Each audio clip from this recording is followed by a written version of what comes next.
जगविख्यात यात्राधाम वीरपुर में आज संत श्री जलाराम बापानी 145मी पुण्यतिथि श्रद्धाभेर उजवाई। महावद दशमीना दिवसे समग्र वीरपुरना नाना मोटा वेपारीओए पोताना रोजगार धंधा स्वैच्छिक बंद राखीने बापाने श्रद्धांजलि अर्पण करी। देश विदेशथी आवेला भाविको माटे जलाराम बापानुं अन्नक्षेत्र अने दर्शन व्यवस्था नियमित रीते चालू रही। सवारथी ज बापाना दर्शन माटे भक्तोनी भीड़ उमटी पड़ी अने समाधि स्थाने परिवारजनों द्वारा श्रद्धांजलि अर्पण कराई। आज 145मी पुण्यतिथि है। अमे अहीं आव्या दर्शन करवा तो अमने दर्शन करीने बहु आनंद थयो अने अहीं आव्या जोयुं अमे तो आखुं गाम वेपारी नाना मोटा वेपारी बधा संपीने बंद राखे छे, कारण के बापाने एटली मान इज्जत आपे छे बापाने। अने अहीं भोजन पण फ्री आपवामां आवे छे, कोई फंड फाळो लेवामां नथी आवतो, बहु मोटी वात कहेवाय। એટલે અમે આજુબાજુના ગામ સિટીમાંથી પણ દર્શન કરવા આવે છે। આજે સમગ્ર વીરપુર વાસીઓ પોતાના ધંધા રોજગાર બંધ રાખી અને પૂજ્ય દાદાને શ્રદ્ધાંજલિ અર્પણ કરે છે। અને આ મંદિરનું મહત્વ એ છે કે વર્ષોથી કોઈ પણ પ્રકારનું દાન સ્વીકારવામાં આવતું નથી અને તેમ છતાં બપોર અને 2 ટાઈમ સાંજે બંને ટાઈમ મફતમાં ભોજનાલય ચાલુ પ્રસાદ આપે છે બધાને ભોજન સ્વરૂપે। એ પણ એક મહત્વની વસ્તુ છે। અને બીજું કે દેશ વિદેશથી ખૂબ જ લોકો અહીંયા દર્શને આવે છે અને બાપાના દર્શન કરીને ધન્યતા અનુભવે છે।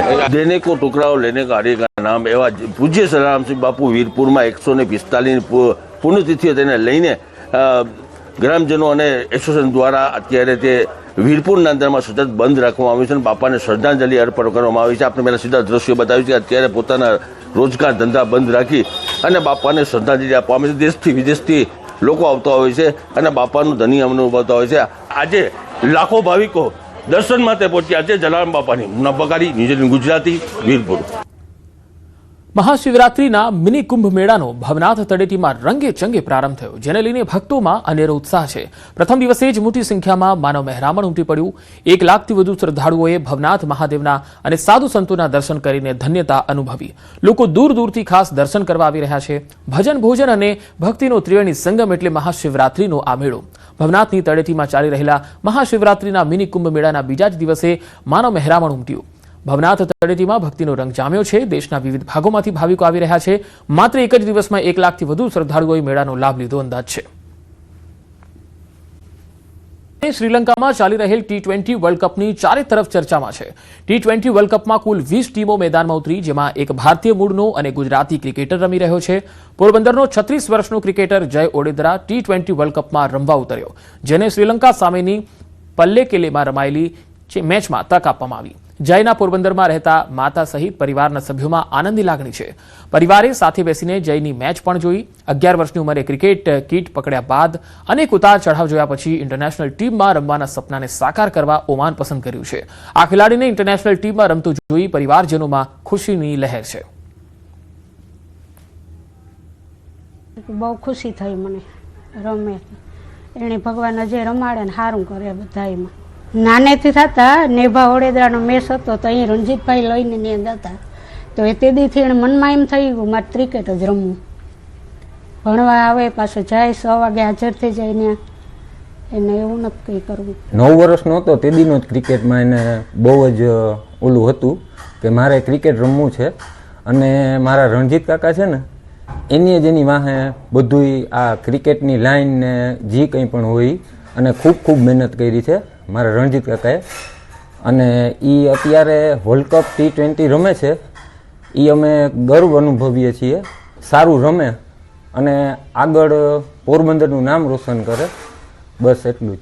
અને 11 વર્ષનો હતો તો સવારના 6 વાગ્યાથી ઉઠીને જતો તો અહીંયા જતો એ 15 વર્ષ 20 વર્ષનો થયો ત્યાં સુધી જેને ક્રિકેટ રમ્યો અને એટલો સંઘર્ષ કર્યો છે અને એકદમ મહેનત કરી છે ત્યારે છે ત્યાં રમવા માટે એને મળ્યું છે।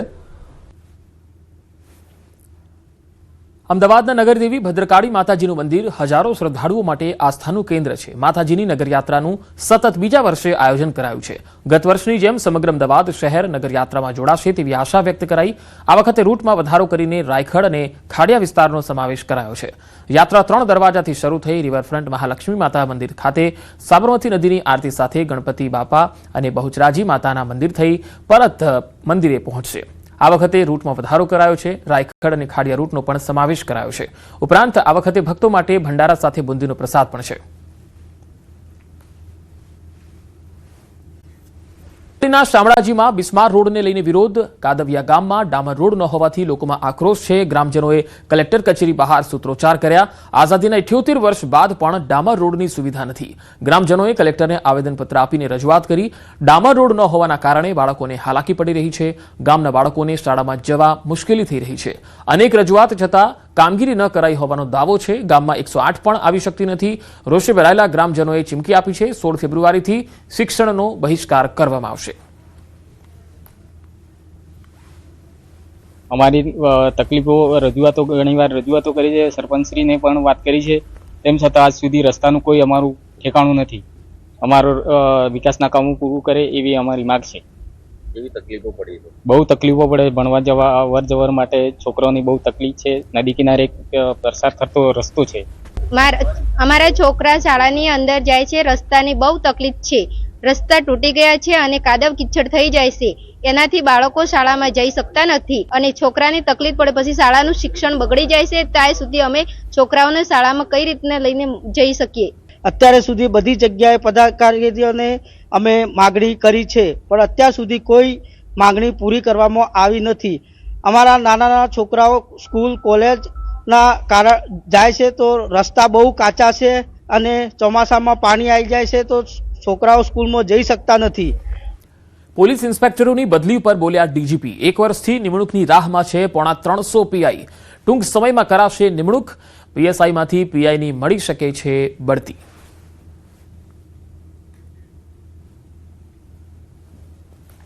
પ્રમોશન આવી ગયા છે, વર્ષ થઈ ગયું છે સર, તો એ અંગે ઘણી અપેક્ષા રાખી રહ્યા છે. ટૂંક સમયમાં એને પર નિકાલ આવશે. ગુજરાતમાં નાર્કોટિક્સ સામે રાજ્ય સરકાર સક્રિય બની છે. રાજ્યભરમાં 213 જગ્યાએ એન્ટી નાર્કોટિક્સ ટાસ્ક ફોર્સ એકમ એટલે કે એએનટીએફ કાર્યાલય છે એ પણ કાર્યરત થયું છે, જેમાં મુખ્ય મથક ગાંધીનગર છે અને બાકીના એકમો 6 ઝોનમાં વહેંચાયેલા છે. આજે રાજ્ય પોલીસ વડા KLN રાવ દ્વારા અમદાવાદ ઝોન કચેરીનું ઉદ્ઘાટન થયું.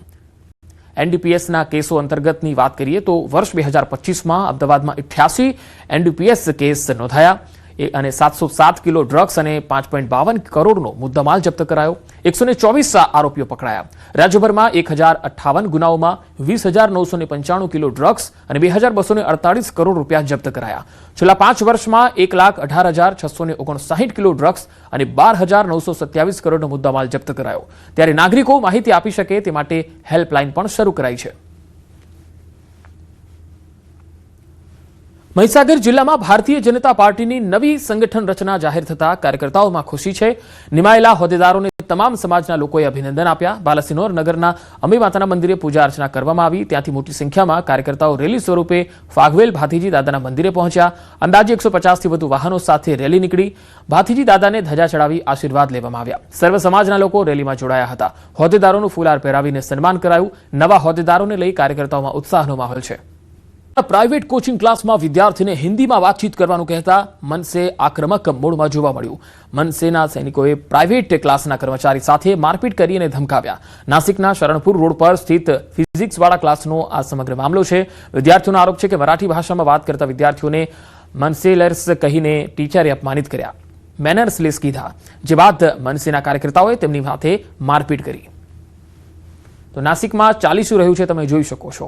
મહારાષ્ટ્રની અંદર અને ખાસ કરીને અમુક વિસ્તારોમાં તો આ એવો ત્રાસ થઈ ગયો છે કે મરાઠી આવડતું નથી એટલે દાદાગીરી કરવાનું શરૂ કરી દે છે. ત્યાંના સ્થાનિક લોકો, મનસેના કાર્યકર્તાઓ અને રીતસરની પ્રાઇવેટ ક્લાસની અંદર દાદાગીરી કરવા પહોંચી ગયા. આ છે ભારતના નાગરિકો જેમને એટલું બધું ઘમંડ છે, એટલો બધો એમનો પાવર છે કે મરાઠી કેમ નથી બોલતા, બસ તેને લઈને જ મારપીટ કરવા માટે પહોંચી જતા હોય છે. જીકેટની પરીક્ષા મુદ્દે સમીક્ષા કરવામાં આવી. ગાંધીનગરમાં શિક્ષણ મંત્રીની અધ્યક્ષતામાં બેઠક મળી. પરીક્ષાના આયોજન સંદર્ભે આ બેઠકમાં ચર્ચા થઈ. તમામ કેન્દ્રો સીસીટીવી કેમેરાથી સજ્જ કરાશે. પોલીસ બંદોબસ્તની વ્યવસ્થા પર ચર્ચા કરવામાં આવી. કુલ 15.27 લાખથી વધુ વિદ્યાર્થીઓ આ પરીક્ષા આપવાના છે. પરીક્ષાના આયોજનમાં શું તૈયારી છે એની સમીક્ષા બેઠકનું આયોજન કરેલું અને ખૂબ સારું અને સુંદર આયોજન, જેથી કરી અને વિદ્યાર્થી ભયમુક્ત વાતાવરણમાં ખૂબ આનંદ અને ઉલ્લાસથી, જે રીતના દેશના વડાપ્રધાન શ્રી નરેન્દ્રભાઈ મોદી સાહેબે કહ્યું છે કે પરીક્ષા એક ઉત્સવ છે, ત્યારે એ માનસિક એને ચિંતા ના રહે અને ભયમુક્ત વાતાવરણમાં એ પરીક્ષા આપવા જાય એ માટેનું આયોજન માટેની આજે એજ્યુકેટની પરીક્ષા મુદ્દે સમીક્ષા કરવામાં આવી. ગાંધીનગરમાં શિક્ષણ મંત્રીની અધ્યક્ષતામાં બેઠક મળી. પરીક્ષાના આયોજન સંદર્ભે આ બેઠકમાં ચર્ચા થઈ. તમામ કેન્દ્રો સીસીટીવી કેમેરાથી સજ્જ કરાશે. પોલીસ બંદોબસ્તની વ્યવસ્થા પર ચર્ચા કરવામાં આવી. કુલ 15.27 લાખથી વધુ વિદ્યાર્થીઓ આ પરીક્ષા આપવાના છે. પરીક્ષાના આયોજનમાં શું તૈયારી છે એની સમીક્ષા બેઠકનું આયોજન કરેલું અને ખૂબ સારું અને સુંદર આયોજન, જેથી કરી અને વિદ્યાર્થી ભયમુક્ત વાતાવરણમાં ખૂબ આનંદ અને ઉલ્લાસથી, જે રીતના દેશના વડાપ્રધાન શ્રી નરેન્દ્રભાઈ મોદી સાહેબે કહ્યું છે કે પરીક્ષા એક ઉત્સવ છે, ત્યારે એ માનસિક એને ચિંતા ના રહે અને ભયમુક્ત વાતાવરણમાં એ પરીક્ષા આપવા જાય એ માટેનું આયોજન માટેની આજે હવે શાળાના આચાર્ય કરશે શ્વાનનો સર્વે. જી હા, સર્વે કર્યા બાદ શું પગલાં લીધા એનો જવાબ પણ આપશે. ડીઈઓએ શાળાના આચાર્યને પત્ર લખ્યો છે. કેમ્પસ અને તેની આસપાસના વિસ્તારોમાં શ્વાનનો સર્વે કરવાનો રહેશે. 3 દિવસમાં સર્વે કરીને આદેશ રજૂ કરવાનો છે. સર્વે કરી શું પગલાં લીધા તેની પણ માહિતી માંગવામાં આવી છે. આ પત્રમાં 4 કોલમ દ્વારા માહિતી માંગવામાં આવી. શાળા કેમ્પસમાં રખડતા શ્વાન કેટલા છે અને આ શ્વાન જોયા પછી તેમણે શું પગલાં લીધા છે તેને અહીં ત્યાંથી ખસેડવા માટે, આ તમામ બાબતો તેમને આપવાની રહેશે. રખડતા શ્વાનના સર્વે મુદ્દે શિક્ષણ મંત્રીએ નિવેદન આપ્યું. સુપ્રીમ કોર્ટના આદેશ બાદ આ પરિપત્ર થયો છે. ફક્ત પોતાની શાળાના જ કૂતરા અંગે સર્વે કરવાનો છે. પોતાની શાળા છોડીને અન્ય ક્યાંય સર્વે કરવાનો નથી. નામદાર સુપ્રીમ કોર્ટના આદેશના અનુસંધાને આ પરિપત્ર થયો છે અને આ પરિપત્રમાં સ્પષ્ટ લખેલું છે કે પોતે પોતાની શૈક્ષણિક સંસ્થા હોય એ પૂરતો જ આ મર્યાદિત છે. એને કોઈ બહારની જગ્યાએ સર્વે કરવા જવાની જરૂર નથી. એટલે આ બાબતે અધિકાર ક્ષેત્ર હેઠળ તમામ શૈક્ષણિક સંસ્થાઓ હોય આ વિસ્તારમાં કામગીરી કરવાની છે એ સુપ્રીમ કોર્ટના આદેશ અનુસાર કર્યું છે. કોંગ્રેસ પ્રવક્તા ડોક્ટર મનીષ દોશીના સરકાર પર પ્રહાર. શિક્ષકોને સોંપાતી કામગીરીને લઈને નિશાન તાક્યું. શિક્ષકો શિક્ષણ કરતા અન્ય પ્રવૃત્તિઓમાં વ્યસ્ત છે. ચૂંટણીલક્ષી કામગીરી પણ શિક્ષકો કરે છે. શાળામાં શિક્ષકો ન હોવાથી ભણતર પર અસર થાય છે. ગુજરાતમાં શિક્ષણનું સ્તર કથળી રહ્યું છે. પ્રાથમિક શિક્ષણથી લઈને ઉચ્ચ શિક્ષણ પર તેની અસર છે. આચાર્યને શ્વાનના સર્વેની કામગીરી સોંપાઈ. સરકારે આ પરિપત્રો રદ કરવા જોઈએ એવું મનીષ દોશીએ જણાવ્યું. ઘણા સમયથી શિક્ષકો આગળથી શિક્ષણ સિવાયની કામગીરી ફરજિયાત કરાવવામાં આવી રહી છે. શિક્ષકોને શિક્ષણ સિવાયની 60થી વધુ કામગીરી સોંપવાની, એના કારણે ગુજરાત શિક્ષણમાં સતત પાછળ ધકેલાતું જાય છે. શિક્ષકોને પોતાના વિસ્તારના કેમ્પસની આજુબાજુના વિસ્તારમાં કેટલા શ્વાન ફરી રહ્યા છે એનો સર્વે કરવાનું પણ કામગીરી સોંપવાની ફરજ પાડવામાં. જોડિયા પંથકમાં ખેડૂતો માટે ચિંતાજનક સ્થિતિ સર્જાઈ છે. બદલાતા હવામાન અને ઠંડીના ભાવે શિયાળુ પાક, ખાસ કરીને જીરુના પાકમાં ભારે નુકસાનની ભીતિ ઊભી થઈ છે. બપોરના વધતા તાપમાન અને ભેજને કારણે જીરુમાં કાળિયો અને સુકારો નામનો રોગચાળો ફાટી નીકળ્યો છે, જેના કારણે લાખો રૂપિયાનો ખર્ચ કરનાર ખેડૂતો આર્થિક સંકટના આરે આવી ગયા. વીઘા દીઠ 12,000થી વધુ ખર્ચ છતાં પાક સુકાઈ રહ્યો છે. હજુ પણ વાતાવરણમાં સુધારો નહીં થાય તો શિયાળુ સિઝન સંપૂર્ણપણે નિષ્ફળ જશે. મારા આગળ 6 વીઘા જમીન, 6 વીઘામાં જે ઓળના વર્ષમાં જીરાનું વાવેતર કર્યું હતું. જીરામાં ઓળના વર્ષમાં ઉતારે આવી ગયો વાતાવરણના હિસાબે, અને ઉતારની ઘણી બધી દવા છાંટતા ઉતાર રોકાણો નથી, અને ઉતારમાં નુકસાની થઈ. અને અત્યારે વાતાવરણના પલટાના હિસાબે કારિયાની અસર થઈ ગઈ, તો કારિયાની ઘણી બધી દવા છાંટી પણ કારિયો ઓળના વર્ષમાં રોકાણો નથી. વીઘે 10-12 હજારનો અંદાજિત ખર્ચો થઈ ગયો છે.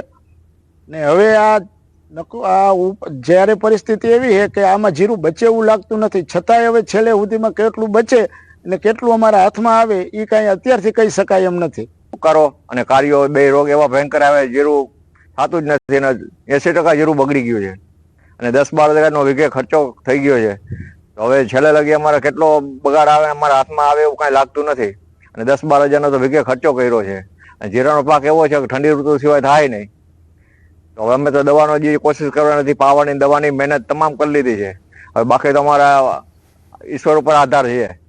ફરી કમોસમી વરસાદનો ખતરો છે. હવામાન નિષ્ણાત અંબાલાલ પટેલે એક મોટી આગાહી કરી છે. 18 ફેબ્રુઆરી પશ્ચિમી વિક્ષેપો આવશે. આવતીકાલથી વાતાવરણમાં પલટો આવશે. ગુજરાતના કેટલાક ભાગમાં કમોસમી વરસાદ પડી શકે છે. નવસારી, વલસાડ અને ભરૂચમાં વરસાદની આગાહી છે. પવનનું જોર વધવાની શક્યતા છે.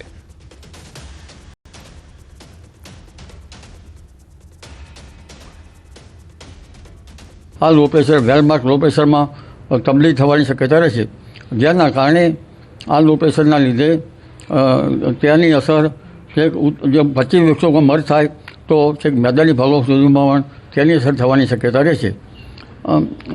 જ્યારે તે પશ્ચિમ વિક્ષોભના કારણે અને દક્ષિણ ભારતમાં થતા ભારે વરસાદના કારણે ત્યાંની અસર દક્ષિણ ગુજરાતના ભાગો પર થવાની શક્યતા રહેશે.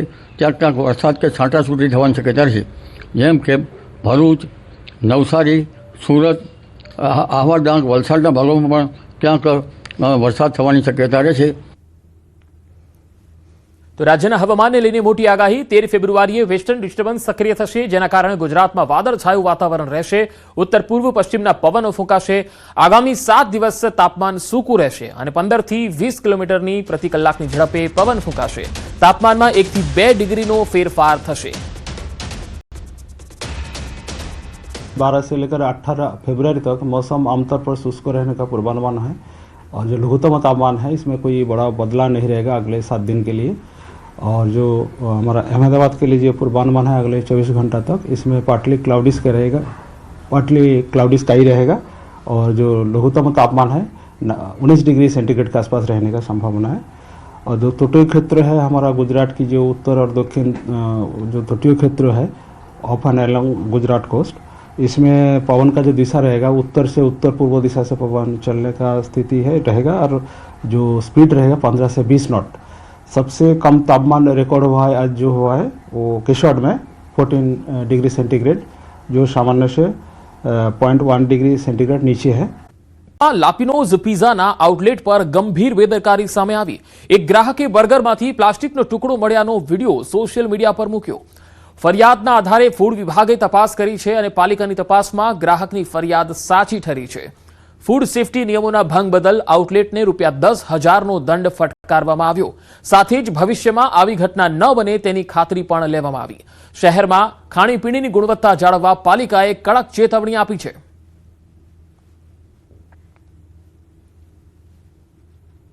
અમને કાલે અમારા સિનિયર સાહેબ દ્વારા જે ફરિયાદ આપવામાં આવી હતી એના ભાગરૂપે અમારા ડિપાર્ટમેન્ટ દ્વારા ફૂડના જે અધિકારી છે એમના જોડે સંકલન કરી આજે ફૂડની ટીમ આવી, એમની સાથે અમે ચેકિંગ કર્યું અને ચેકિંગ કર્યા પછી જે ફરિયાદ આવી હતી એ ફરિયાદના ભાગરૂપે અમે એક્શનના ભાગરૂપે અમે 10,000ની પેનલ્ટી વસૂલ કરવામાં આવી છે અને એમના જોડે અમે ઇન્સ્યોરન્સ લીધું છે કે બીજી વખતે આ પ્રકારની તકલીફ ના થાય અને જે પ્રકારની એમની સુવિધા છે એ સુવિધા જળવાઈ રહે. આ દેવગઢ બારિયામાં પેટ્રોલ પંપ પર મારામારીની ઘટના બની છે. ઇકો ગાડીના ચાલકે પંપ પરના કર્મચારીઓ સાથે મારપીટ કરી. સીએનજી ઝીરો કેમ નથી કર્યું એમ કહીને હુમલો કર્યો. મામલો વિચકતા પેટ્રોલ પંપના કર્મીઓ પણ મારપીટ કરતા નજરે પડ્યા. પેટ્રોલ પંપ પર બનેલી સમગ્ર ઘટના સીસીટીવીમાં કેદ થઈ છે. સીએનજી પુરાવવા આવેલા શખ્સે પંપ પર ભારે હોબાળો મચાવ્યો.